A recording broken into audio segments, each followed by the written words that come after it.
Hola amigos y hermanos, ¿cómo están? Muy buenos días. ¿Han pensado recientemente en su legado?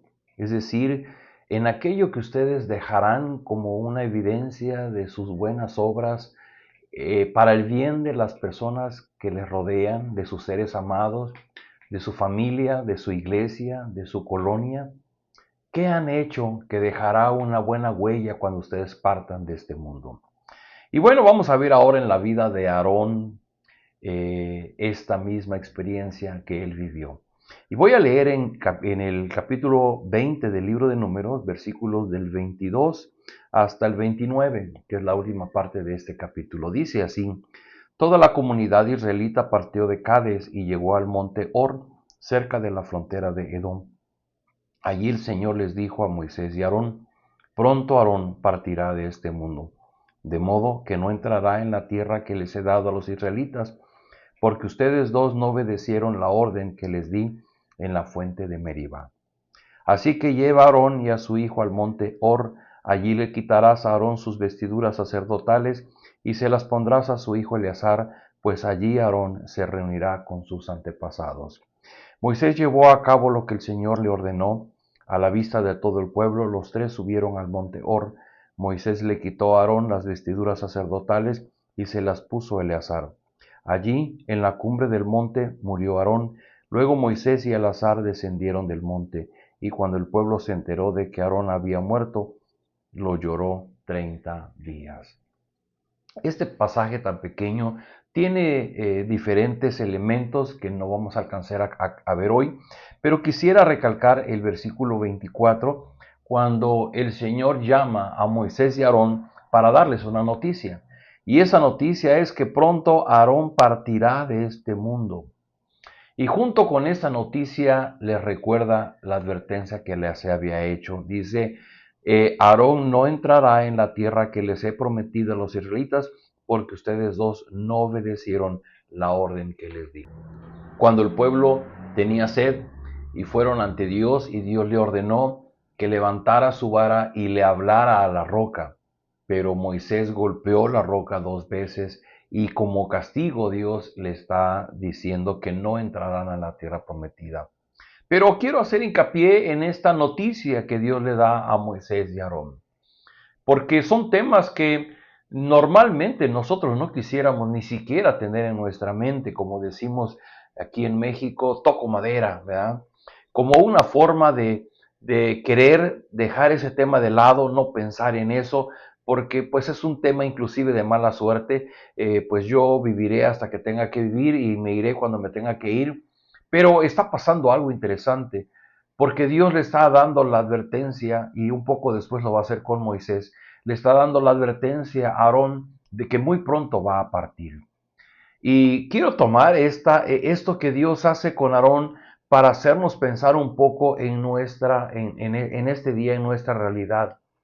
Porque me parece que hoy día nosotros, de una manera muy irresponsable y de una manera muy egoísta, solo pensamos en el hoy, solo pensamos en disfrutar lo que hoy estamos viviendo, y no pensamos en el futuro, no pensamos que un día nuestra vida en este mundo se va a terminar. Y cuando llegamos a pensar en eso, lo pensamos como algo, un tema tabú, un tema que no queremos del cual hablar, porque pues nadie quiere morir. Pero se nos olvida que finalmente todos en algún momento vamos a llegar al final de nuestra vida.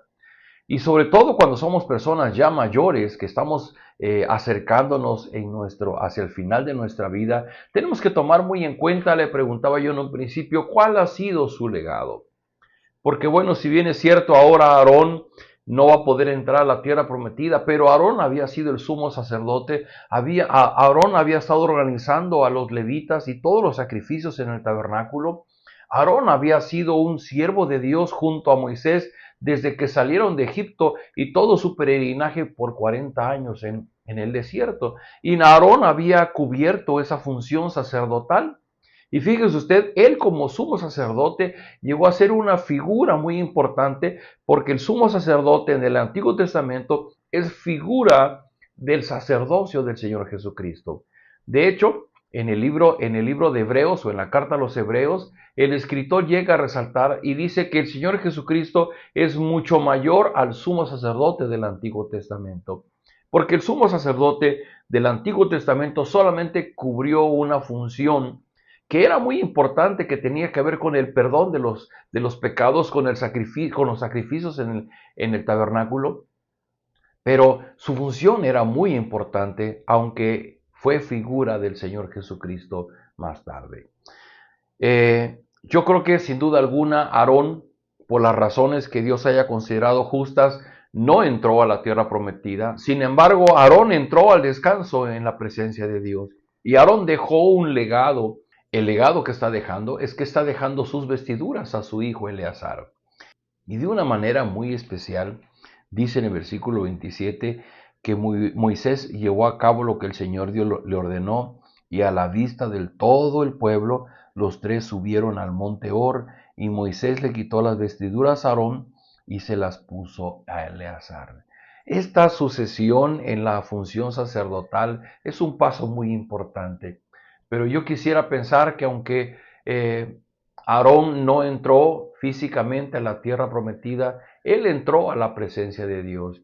Él había cumplido con su función de sumo sacerdote durante 40 años y había sido un hombre fiel en su ministerio, en su servicio.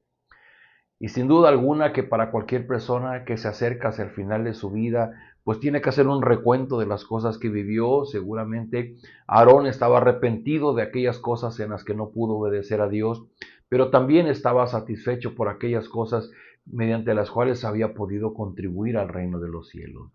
La pregunta para ti esta mañana es, ¿y tú? Si por alguna circunstancia Dios te mencionara que has llegado al final de tu vida, yo te invito a pensar qué has dejado como legado en tu familia, qué has dejado como legado en tu comunidad, qué has dejado como legado en tu iglesia.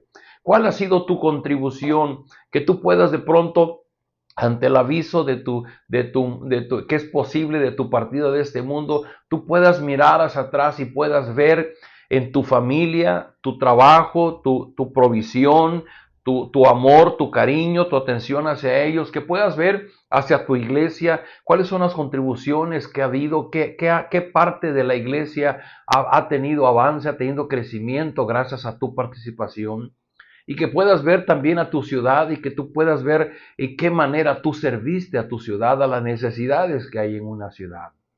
A eso se le llama un legado. Cuando nosotros partimos y estamos contentos, estamos satisfechos porque ha habido cosas muy concretas que hemos hecho en obediencia a Dios, en el amor que Dios nos manda, porque no solamente es amar a Dios, es amar al prójimo. Y cómo manifestamos el amor a nuestro prójimo a través de las cosas que hacemos en esta vida para bendición de los demás. Una reflexión esta mañana: ¿de qué manera tú has sido bendición para las personas con las que estás, para tu familia, para tu comunidad, para tu iglesia? Es momento de venir a Dios, y si todavía no estás satisfecho de eso, es momento de decir: Señor, aquí estoy dispuesto y estoy disponible. ¿De qué manera yo podría reparar mis equivocaciones del pasado? ¿De qué manera pudiera yo compensar lo que hice mal en el pasado? ¿De qué manera pudiera yo contribuir en el reino de los cielos, y cumpliendo el mandamiento de amar a mi prójimo, siendo bendición a las personas que me rodean? Vamos a orar. Padre, gracias porque tú nos has dado la vida, porque tú nos has dado la salvación a través del Señor Jesús. Pero ahora, Señor, tomando como base la experiencia de Aarón, cuando tú le avisas que él va a morir, Señor, seguramente él está pensando en 40 años de servicio, 40 años como sumo sacerdote.